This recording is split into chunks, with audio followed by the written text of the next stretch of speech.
Hi lovelies, you're welcome back to yet another video. If you are new here, my name is Bola and I'm the host of this channel. If you're a returning subscriber, thank you for coming back again. Today, still on the job series, we are going to be talking about something different, and it's going to be about getting your interview at the first attempt, like acing your interview at the first attempt.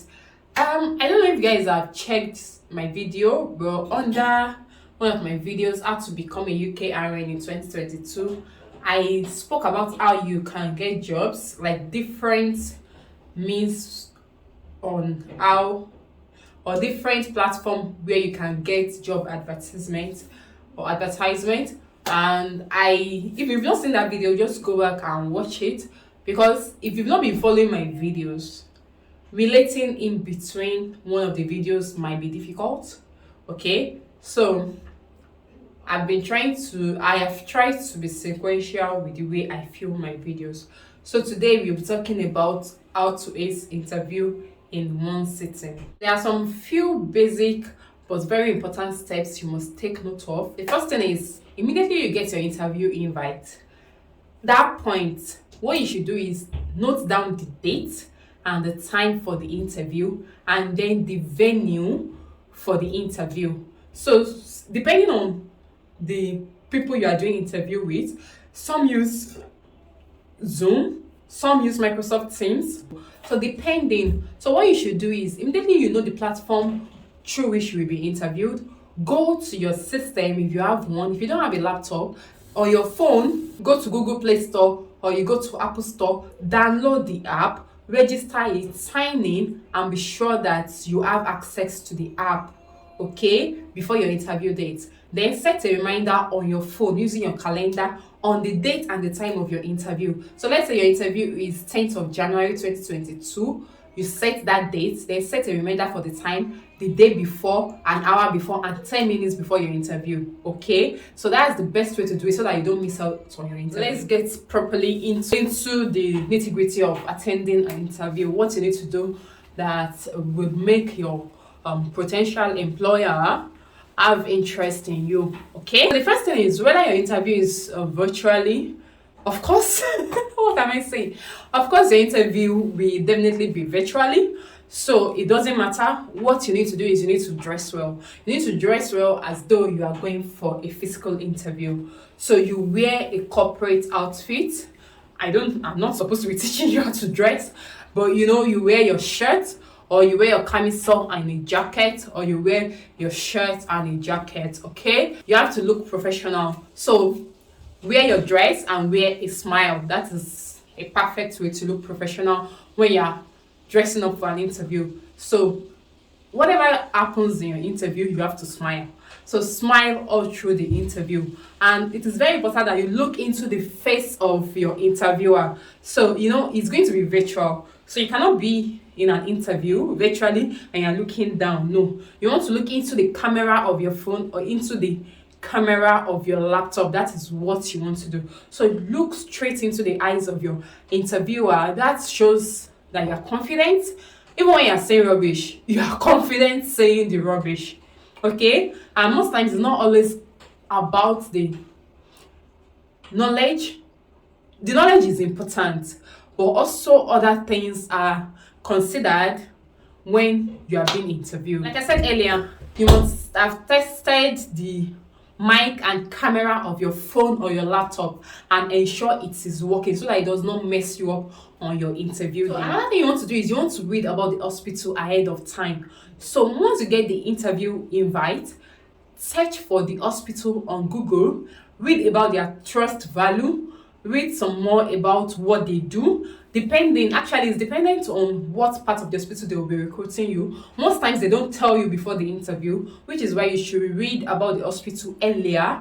So check their trust value, check what they represent, check what is most common with the hospital. Maybe they are known for gastrointestinal cases or respiratory cases, or they have multiple branches. Some hospitals have like 3-4 branches in the UK. So you need to know all of those things so that when you're talking about, they will ask you what spurred your interest towards applying. So when you're talking about it, you have tangible points to talk about. Then another thing you need to know is the basic concept of nursing in the UK.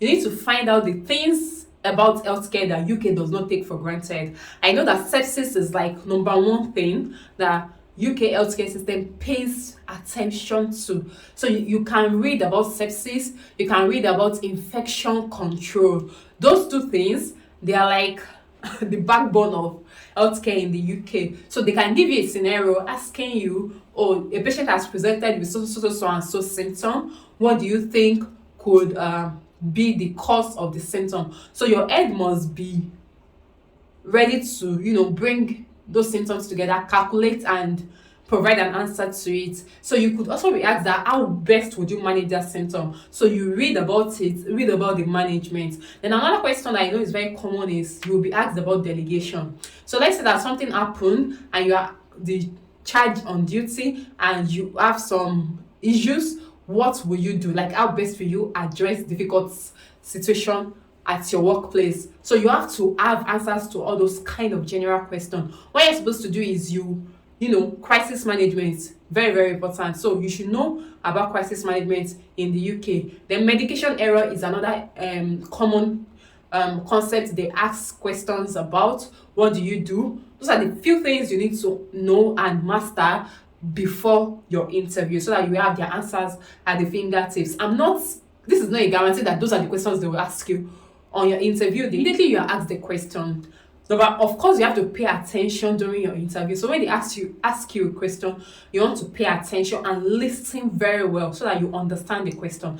If you don't understand the question, there is no harm in telling your interviewer, please, can you say that again? Please, can you repeat yourself? Or pardon me, can you, repeat that? So once they are able to repeat it, think for a minute before you answer your question. And when you're answering your question, make sure you speak loud and clear so that they can hear and understand your accent, okay? So one other thing you need to do after your interview has been done, like once they are done asking you a question, they are going to give you room to talk. So you must firstly appreciate them for the interview invite. Pardon me if you hear any background noise, I'm trying to distract my baby. Okay, so you need to appreciate them for inviting you for the interview. So once you do that, you also communicate if you have any questions for them. What other question will you ask your potential employer other than when should you expect their feedback? So you ask them how soon should you expect their feedback. There's no crime in asking for that. And another question you can also ask after your interview is how soon are they willing to bring you over to the country? Okay, so that's another good question to ask your interviewer. And they are going to let you know, depending on the day of the week you have done your interview. If it's on a Friday, definitely they won't get back to you until the following week. So they will let you know when the results of the interview will be ready, when the results of the interview is ready, and get back to you via your mail. Okay, and once you ace your interview, that's the step to your migration. That's the confirmation to the fact that you will come to the UK. So, but I must mention that once you ace your interview, before you sign your offer letter, okay, please read it through and through. Be very sure that the conditions in the offer letter are very, very suitable and okay for you. And if you are not sure about what to expect in an offer letter, I can actually film a video around that. Or if you have somebody in the UK that is trusted, you can send them your offer letter, let them go through it, and they will tell you if the conditions are fair enough or not. Okay. And another thing is, don't stop attending interview until you get your certificate of sponsorship. So it doesn't matter whether you've done one interview. It doesn't matter. Continue to accept interview invites, and by the time you get your certificate of sponsorship, or by the time you find an employer that you're more satisfied with, maybe based on the environment, the environment has cheaper cost of living, or you've had a better review from the hospitals you got an interview with. So all those things are the things that will inform your choices and your decision of who you will finally make up your mind on to be your employer. Okay, so those are the points I have for you today. I hope they were helpful. I hope you find one or two things useful. Okay, and I will see you in my next video where we would be talking about What are we going to talk about? Okay, I think I should talk about reasons why you keep getting, unfortunately, emails, or reasons why you keep getting rejection emails. I think I should address that so that you will have an idea of what you might be doing wrong, and that will inform your decision henceforth about what you need to change and things you need to correct. Okay, yeah, so until then, stay safe and stay blessed. I'll see you in my next video, guys. Bye. If you have not yet subscribed, how did I forget? If you have not yet subscribed, subscribe to my channel. If you have not liked this video, please hit the like button. Drop a comment. Let me know your thoughts. Let me know if you have further questions.